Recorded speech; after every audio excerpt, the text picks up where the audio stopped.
দক্ষিণ খয়েরবাড়ি ও জলদাপাড়া জঙ্গল লাগোয়া ফালাকাটা বিধানসভা এলাকাগুলিতে প্রায় রাতে হাতির উপদ্রব বেড়েই চলেছে।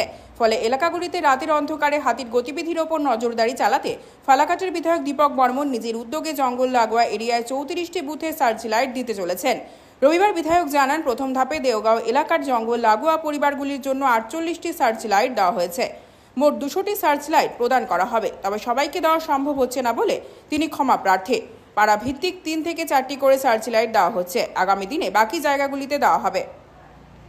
ধরনের একটা অনুষ্ঠান, এটা আমাদের মন্ডল সভাপতি মাননীয় রঞ্জন বর্মনের বাড়িতেই এই ছোট আয়োজন করা হয়েছে। কাদেরকে দেখবেন এগুলো? আমাদের ফরেস্ট লাগোয়া যে সমস্ত বাড়িগুলো আছে তাদের মধ্যে কিছু লোককে দেওয়া হবে, কারণ সমস্ত লোককে দেওয়ার মতো সামর্থ্য আমার নাই, এটা ব্যক্তিগত উদ্যোগেই করা হচ্ছে।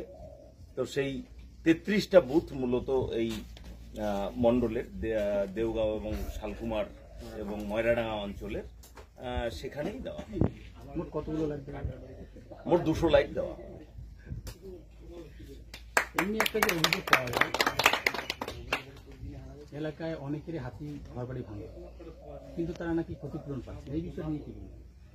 দেখুন, এ নিয়ে আমি বিধানসভাতে এর আগেও প্রশ্ন করেছি, এবছরও আমি প্রশ্ন রেখেছি, জানি না সে প্রশ্নের উত্তর সরকার দেবে কিনা। যেটা আছে